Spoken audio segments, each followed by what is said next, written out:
All right, I want you to picture something for just a second. It's a high-stakes situation. Oh, okay. Maybe you're walking into a clothing store because you need a suit for, I don't know, the most important interview of your life. A career changer. Exactly. You need to look sharp, confident. But when you walk in, the salesperson just points to a single rack. There's only one size. And it doesn't matter if you're 6'4" or 5'2". Oh, that's a nightmare. Right. You'd either be swimming in fabric or, bursting out of the seam. Exactly. You'd feel ridiculous, not confident. And yet, and this is what we're digging into today, when it comes to medicine, specifically reproductive health, we often just accept that one-size-fits-all approach without even blinking. It's a perfect analogy, really. In Western medicine, we love standardization. It's how we do research. It's how we scale treatments. But the body doesn't always love that. The human body, and especially the reproductive system, kind of hates standardization. It craves specificity. And that is the theme of today's deep dive. We are talking about biological individuality and how it applies to a topic that's often misunderstood: customized herbal medicine for enhanced fertility. And just to be clear, we are not talking about buying fertility tea at the grocery store. No, definitely not.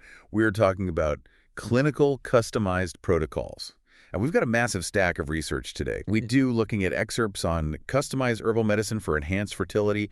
We have data from the Berkeley Center for Reproductive Wellness and a whole slew of systematic reviews and meta-analyses from, 2011 all the way up to 2026. The mission today is to really cut through the noise. We want to explore how these personalized protocols are actually being used to treat infertility. Right. We're going to look at the mechanisms like what is physically happening in the body, the safety data, which is a huge topic, and I think most importantly, the success rates compared to Western medicine alone. And just a heads up for everyone listening, do not tune out when we get to the numbers.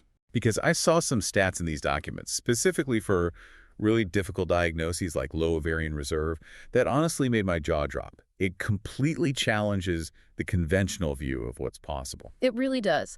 The data suggests that integrating these approaches can sometimes double the success rates of standard care. It's not a marginal improvement, it's a game changer. Okay, let's unpack this. To understand where we are now, we usually have to look at the pioneers. And our source material highlights a very specific place in Midtown East Manhattan, the Berkeley Center for Reproductive Wellness. Right. This is kind of our case study for the clinical application of all this. So why this specific clinic? Is it just, good marketing? No, it's about longevity and data. The context here is everything. The clinic was founded by Mike Berkeley back in 1997 with operations really kicking off around 98. So as of today, in 2026, that's nearly 3 decades of clinical data. That is so rare. Usually when we look at complementary therapies, we're looking at a small study from last year. 30 years is a lifetime in medical research. It is. It lets you see these long-term trends you just can't spot in a 6-month trial. And Mike Berkeley himself is a really interesting figure. Yeah, let's talk about him. The sources list his credentials. LAC. Fayborm. I feel like we need a decoder ring for that. Is he a doctor? A guru? What is that? He's a licensed acupuncturist, that's the LAC, and a board-certified herbalist. Specifically, he holds the Fayborm credential, which is a fellow of the American Board of Oriental Reproductive Medicine. But here's the key detail, and I think this is so cool. What's that? He was the first licensed acupuncturist in the entire United States to specialize exclusively in fertility issues. The first. In the whole country. The first. Before him, the standard model was the generalist. You'd go to an acupuncturist for back pain on Monday, allergies on Tuesday, and maybe fertility on Wednesday. Berkeley decided to just narrow the lens and dedicate his entire career solely to the reproductive system. That's a risky move, narrowing your market like that. But I guess it speaks to that idea of mastery over general knowledge. The sources mention he was driven by personal experience. They do. Like a lot of innovators in health, it was personal for him. He and his wife struggled with fertility issues themselves. That kind of drive, it usually comes from somewhere deep. I see. He realized that the Eastern approach had tools that the Western approach lacked, but they just weren't talking to each other. He wanted to bridge that gap. So he dedicates his life to this East meets West idea. But here's the question I think a lot of people have, and I'm going to play devil's advocate here. Go for it. Why customized? I can go to the health food store and buy a pink box of tea that says fertility blend for $6. Why do I need a board-certified herbalist?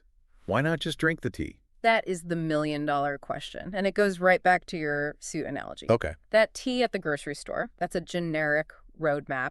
It shows you generally where the highway is. It might have some generally good ingredients like red raspberry leaf, which is fine for general support.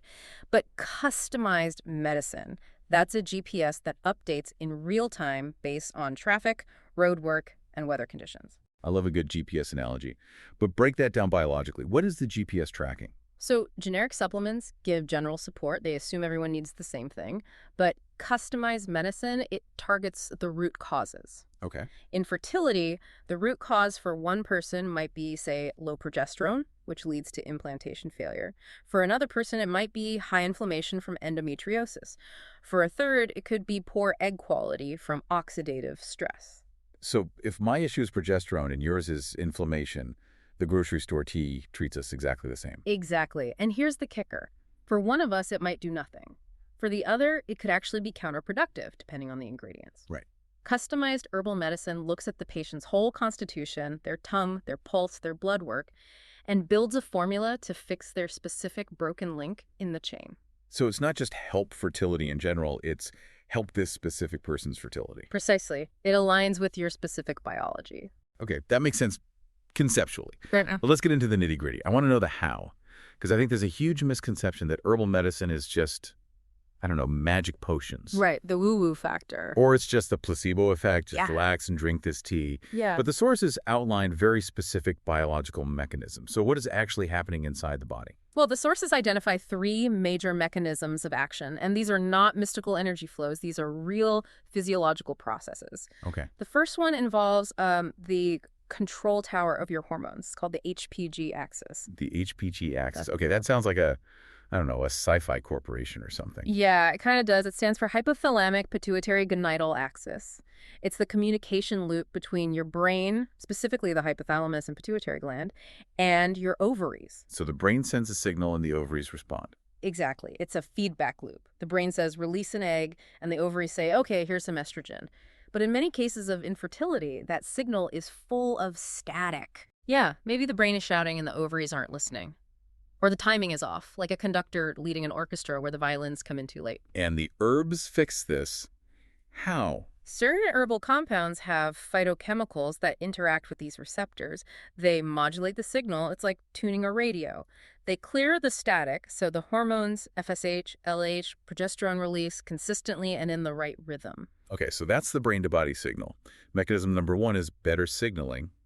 What about the physical organs themselves? This is huge. Mechanism number 2 is hemodynamic, Hemodynamic. which is just a fancy medical word for blood flow. Blood flow.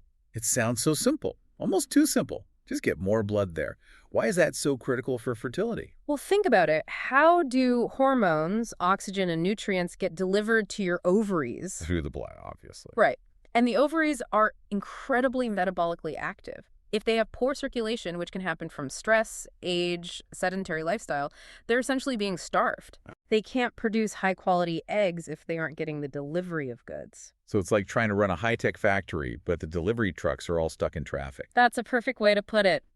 Customized herbs are often vasodilators. They open up those blood vessels, specifically in the pelvic region. And that floods the ovaries with nutrients. Yes, and it also helps the uterus. The lining, right? Exactly. You need a thick, nutrient-dense endometrium for an embryo to implant. If that lining is thin or has poor blood flow, the embryo just can't stick. The herbs help build that bed. So the egg has a better environment to grow in, and the embryo has a better bed to land in. Precisely. And then you have the third mechanism, which is defense. The sources talk a lot about oxidative stress and inflammation. I saw that. They described it almost like rust in the system. Can you explain that in plain English? Rust is the perfect visualization. Every time your cells produce energy, they create these waste products called free radicals. Usually your body cleans them up. But if you have too many from pollution, a bad diet, high stress, they start damaging your cells. That's oxidative stress. And I'm guessing egg cells are pretty sensitive to that kind of damage. Extremely. An egg cell has to divide and literally create a human being. It needs perfect DNA integrity. Oxidative stress damages that DNA. It creates noise that can lead to poor egg quality or chromosomal abnormalities. Which is a leading cause of miscarriage. A leading cause, yes. So many of these herbs are potent antioxidants and anti-inflammatories. They scavenge those free radicals. They're essentially applying a protective coating to the egg. So to recap the science, it's a three-pronged attack. You're tuning the radio signals from the brain, clearing the traffic for the supply trucks to the ovaries, and rust-proofing the machinery against damage. That's the holistic approach. Western medicine often focuses heavily on using strong drugs to force ovulation. Herbal medicine focuses more on cultivation, making the environment healthy enough that the body wants to reproduce on its own. Which brings us to the part I've been waiting for. All this theory, the radio, the trucks, the rust, it sounds great. It makes logical sense. But does it actually result in a baby? The big question. Because if numbers aren't there, it's just a nice theory. This is where we have to look at the cold, hard data. And the sources here are pulling from systematic reviews, the gold standard of evidence, comparing herbal medicine to Western drug treatments alone. Okay, give us the headlines. And be honest, are we talking a 1% difference, a 5% difference? We are talking about significantly more than that. Headline number 1. When comparing herbal medicine to Western drugs alone, like Clomid, the herbal medicine improved pregnancy rates by about twofold over a 4-month period. Wait, twofold, as in double? Double. Wow. The specific stats from the meta-analysis showed a mean pregnancy rate of around 60% for the herbal group versus 32% for the Western drug group. 60 versus 32. That is statistically massive. Yeah. Usually in medical studies, you get excited at a 10% improvement. It's huge. And it holds up when we look at IVF comparisons, too. The clinical pregnancy rates were around 50% when herbs were used, versus 30% for IVF alone in these specific cohorts. That seems counterintuitive. We're trained to think IVF is the big guns, the most high-tech, successful option. But this data suggests adding herbs is outperforming it alone. Or, more accurately, boosting the high-tech option. The data suggests that IVF is a fantastic tool for fertilization, but herbs are a fantastic tool for the environment. You put them together, and you get better results. I want to drill down on one specific group you mentioned earlier, low ovarian reserve. Yes, this is a critical group to discuss. For those listening, a diagnosis like that is it's devastating. It's basically the doctor saying, you don't have many eggs left, and the ones you have might not be good quality. It is a heartbreaking diagnosis for many. Now look at these numbers for live birth rates in that specific group. For the untreated group, so no intervention, the live birth rate is about 5%. 5%. Okay, that's the baseline. With herbal-only approaches, that number jumps to 32%. From 5 to 32, that's more than a 6-fold increase. Yes, but here is the kicker. If you combine herbs with IVF, it reaches 42%. 42%. That is nearly a 10-fold increase over doing nothing. Yeah. And significantly higher than just standard care. That 42% number, that represents a lot of families that wouldn't exist otherwise. It really does. It changes the narrative from this is impossible to this is plausible. And we can't ignore the data on miscarriage reduction either. Getting pregnant is only step 1. Staying pregnant is step 2. The meta-analyses show that herbal strategies can increase live birth rates, nearly twofold in some reviews, by holding the pregnancy. Holding the pregnancy. I like that phrasing. It goes back to that idea of creating a healthy environment. Exactly. The thick lining, the low inflammation. If the house is sturdy, the guest can stay. It's not just about fertilization, it's about cultivation. Okay, I have to play the skeptic again, because I can hear the listeners, and maybe even my own internal voice, saying, this sounds amazing, almost too amazing. Mm-hmm. If these herbs are so powerful, are they safe? We hear horror stories about unregulated supplements, heavy metals, liver damage. That is a crucial question, and the 2025 perspective on this is very illuminating. The short answer is yes, but. There's always a but. The but is that it depends entirely on proper sourcing and professional supervision. The sources are very clear. We are talking about accurate, prescribed herbal medicine from pros, not buying random roots online. Okay, so assuming we're doing it right with a professional, what does the safety record look like? Favorable. Yeah. Extremely favorable. Global databases show that adverse event reports for herbal preparations are around 1 to 2%. And what are those events? Typically mild things. A bit of digestive upset, maybe a mild headache. 1 to 2% mild issues. How does that compare to, say, the Western drugs we take without even questioning? This is the comparison that really puts things in perspective. The data shows that adverse reactions to Western pharmacologic prescriptions contribute to about 5 to 6% of urgent hospitalizations. Wait, hold on. So herbs cause a tummy ache in 1% of people, but Western drugs are sending 5 to 6% of people to the hospital. In certain study groups, yes. We're talking about cardiovascular issues, bleeding issues, serious complications. In contrast, the rate of serious adverse events for herbal medicine requiring hospitalization is incredibly rare. How rare? The pharmacovigilance reviews put it in the range of 0.03% to 2%. 0.03. That's statistically negligible compared to the other risks. And specifically on liver risk, which is the big fear people have, right? Herbs will kill my liver. Right, that's the common headline. The analysis showed minimal impact compared to pharmaceuticals, where risks can be 2 to 3 times higher than with properly managed herbal medicine. That's a mic drop stat right there. The narrative is usually drugs are safe, herbs are risky. But the data suggests the opposite, provided you have that quality control. That is the key, quality control. The sources emphasize that mixing herbs blindly is not the recommendation. You need a captain for the ship. Okay, so let's bring this all together. What does this all mean for someone listening right now? I think the takeaway is about empowerment through information. We've learned that customization matters because no two bodies are the same. And we've learned the mechanisms are real. We're not relying on magic. We're relying on blood flow, hormone regulation, cellular protection. And we've seen the numbers, success rates that are double or nearly double when you integrate these therapies, and a safety profile that's actually superior to conventional pharmaceuticals when it's managed correctly. It changes the conversation from should I try this weird alternative thing to why wouldn't I include this statistically superior option? Exactly. It's about being an informed advocate for your own reproductive health, understanding that integrative care might actually be the statistical gold standard. It's not just an alternative, it's an upgrade. An upgrade is the perfect way to put it. You aren't rejecting Western medicine, you are supercharging it. So before we sign off, I want to leave our listeners with something to chew on. What's the one thought that should really stick with them? You know, I keep going back to that 42% success rate for combined therapy in low ovarian reserve cases versus the 5% untreated or even the 30% for IVF alone. Right. We live in a world where we often view Eastern and Western medicine as competitors.